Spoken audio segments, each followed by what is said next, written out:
ദൈവനാമത്തിന് മഹത്വം ഉണ്ടാകട്ടെ.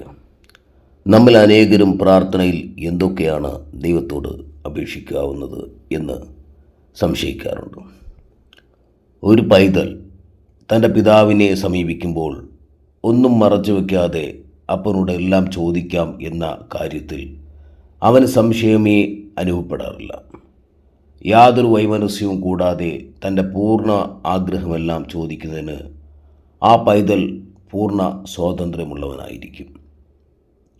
നമ്മുടെ കർത്താവായ യേശു കാൽവരിയിൽ ചൊരിഞ്ഞ രക്തത്താൽ പാപക്കറകൾ കഴുകി ശുദ്ധരാക്കപ്പെട്ട സകലരും സർവശക്തനായ ദൈവത്തിൻ്റെ മക്കളായി തീർന്നിരിക്കുന്നു എന്ന ബോധ്യമുണ്ടെങ്കിൽ നിശ്ചയമായിട്ടും കർത്താവിനോട് നമുക്ക് ഒത്തിരി കാര്യങ്ങൾ മടി കൂടാതെ ചോദിക്കാൻ കഴിയും. യേശു ക്രിസ്തു പുനരുത്ഥാനം ചെയ്ത ശേഷം സ്വർഗാരോഹണത്തിന് മുമ്പ് ഇപ്രകാരം പറഞ്ഞു: എൻ്റെ പിതാവും നിങ്ങളുടെ പിതാവുമായവൻ്റെ അടുക്കൽ ഞാൻ കയറിപ്പോകുന്നു. നിശ്ചയമായും സ്വർഗസ്ഥനായ പിതാവിനെ സകലത്തിനായും സമീപിക്കുവാൻ നമുക്ക് ഓരോരുത്തർക്കും അവകാശമുണ്ട്. അതെ, ദൈവം നമ്മുടെ സ്വർഗസ്ഥ പിതാവാണ്. നാം ദൈവത്തിൻ്റെ മഹാധനത്തിൻ്റെ അവകാശികളായി തീർന്നിരിക്കുന്നു. അതിനാൽ നമ്മുടെ ആവശ്യങ്ങൾ നിറവേറ്റുവാനായി മക്കൾ എന്ന നിലയിലുള്ള നമ്മുടെ അവകാശവും പദവിയും നാം ഉപയോഗിക്കുമ്പോൾ ദൈവത്തിൻ്റെ ഹൃദയം ആനന്ദിക്കുന്നു. ബൈബിൾ ഇപ്രകാരം പറയുന്നു: അങ്ങനെ ദോഷികളായ നിങ്ങൾ നിങ്ങളുടെ മക്കൾക്ക് നല്ല ദാനങ്ങളെ കൊടുപ്പാൻ അറിയുന്നുവെങ്കിൽ സ്വർഗസ്ഥനായ നിങ്ങളുടെ പിതാവ് തന്നോട് യാചിക്കുന്നവർക്ക് എത്രയധികം കൊടുക്കും, എത്രയധികം നന്മ യാചിക്കുന്നവർക്ക് നന്മ എത്രയധികം കൊടുക്കും. മത്തായി 7:11. ഈ വചനത്തിൻ്റെ വാക്കുകൾ എത്ര ആശ്വാസദായകങ്ങളാണ്. അതുകൊണ്ട് നമ്മുടെ ഹൃദയങ്ങളെ തുറന്ന് യാതൊരു മടിയും കൂടാതെ നമ്മുടെ ആവശ്യങ്ങളെ ദൈവത്തോട് അറിയിക്കാം. ചിലപ്പോൾ നാം ഇങ്ങനെ ചിന്തിക്കും: നമ്മുടെ ആവശ്യങ്ങളൊക്കെയും ദൈവം നൽകുമോ? അതോ എൻ്റെ ആവലാതികൾ കേൾക്കുമ്പോൾ അവൻ കോപിക്കുമോ? അതിനെക്കുറിച്ച് വേദപുസ്തകം സ്പഷ്ടമായി പറയുന്നു: അവൻ നിങ്ങൾക്കായി കരുതുന്നതാകയാൽ നിങ്ങളുടെ സകല ചിന്താകുലവും അവൻ്റെ മേൽ ഇട്ടുകൊള്ളുവിൻ. 1 പത്രോസ് 5:7. സങ്കീർത്തനം 55:22 ഫിലിപ്പർ 4:6 ഇതേ സത്യം തന്നെ വെളിപ്പെടുത്തിയിരിക്കുന്നു. നമ്മുടെ കർത്താവിനെ തൻ്റെ വാക്കുകൾ അനുസരിച്ച് ആശ്രയിക്കുവാനും തൻ്റെ ആഹ്വാനം അനുസരിച്ച് നമ്മുടെ ഭാരങ്ങളെ അവൻ്റെ പാദങ്ങളിൽ സമർപ്പിക്കുവാനും കഴിയുന്നത് നമുക്ക് വലിയ ഒരു പദവി തന്നെ. ബൈബിൾ പറയുന്നു: അധ്വാനിക്കുന്നവരും ഭാരം ചുമക്കുന്നതുമായുള്ളവർ എൻ്റെ അടുക്കൽ വരുവിൻ, ഞാൻ നിങ്ങൾക്ക് ആശ്വാസം തരും. മത്തായി 11:23. യുഗായുഗങ്ങളായി തൻ്റെ വിശുദ്ധന്മാരുടെ അനുഭവം തന്നെയാണ്. പ്രാർത്ഥനയെ സംബന്ധിച്ച് ദാവീദ് രാജാവ് ഇതേ രീതിയിൽ നമുക്ക് ഉപദേശം തരുന്നു: അവൻ്റെ സന്നിധിയിൽ ഞാൻ എൻ്റെ സങ്കടം പകരുന്നു, എൻ്റെ കഷ്ടത ഞാൻ അവനെ ബോധിപ്പിക്കുന്നു. സങ്കീർത്തനം 142:2. ജനമേ, എല്ലാ കാലത്തും അവനിൽ ആശ്രയിപ്പിൻ, നിങ്ങളുടെ ഹൃദയം അവൻ്റെ മുമ്പിൽ പകരുവിൻ. സങ്കീർത്തനം 62:8. യിരെമ്യാ പ്രവാചകൻ ഇപ്രകാരം പറഞ്ഞിരിക്കുന്നത്: രാത്രിയിൽ യാമാരംഭത്തിൽ എഴുന്നേറ്റ് നിലവിളിക്കുക, നിന്റെ ഹൃദയത്തെ വെള്ളം പോലെ കർത്തൃ സന്നിധിയിൽ പകരുക. വിലാപങ്ങളുടെ പുസ്തകം 2:19.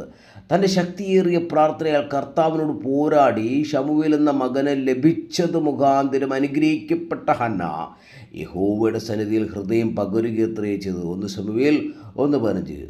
ഇങ്ങനെ നമ്മുടെ ആവശ്യങ്ങളെ ദൈവത്തോട് ഉണർത്തിക്കാറുണ്ടെങ്കിലും അവയെ ദൈവസന്നിധിയിൽ തുറന്ന് പറയുവാൻ നാം പലപ്പോഴും മനസ്സില്ലാത്തവരാണ്.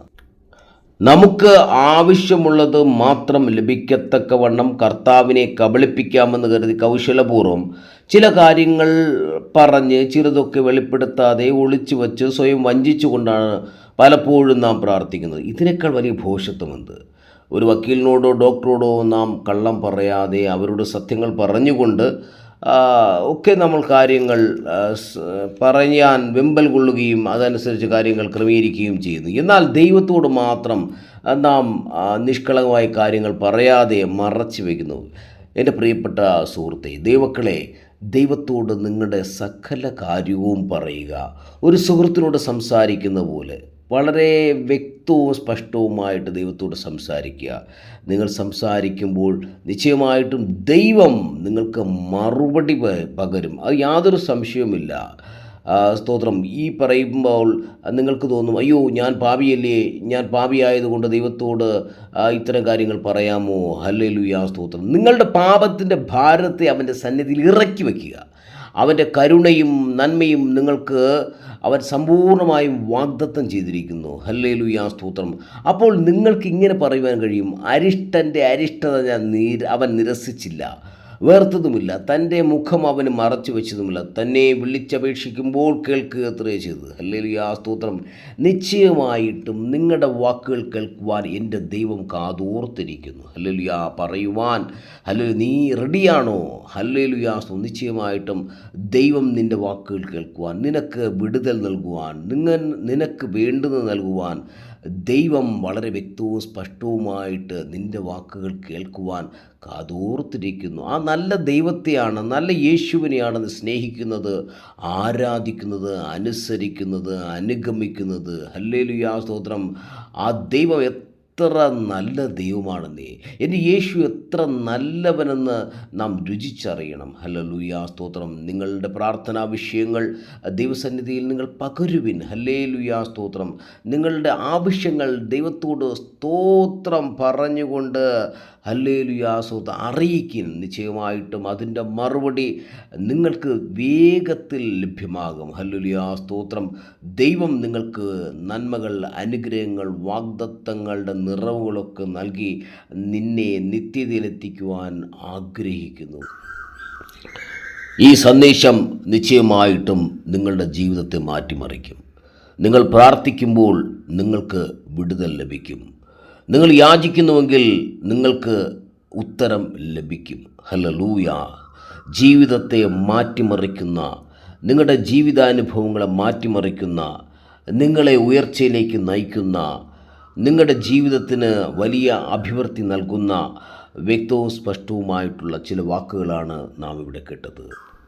അതെ, നിങ്ങൾക്ക് വേണ്ടി ദൈവം വലിയ കാര്യങ്ങൾ ചെയ്യും. ദൈവം നിങ്ങളെ അത്ഭുതമായി വഴി നടത്തും. ഹല്ലേലൂയ. ഈ വചനങ്ങളാൽ സർവശക്തനായ ദൈവം നമ്മെ അനുഗ്രഹിക്കുമാറാകട്ടെ. ആമേൻ.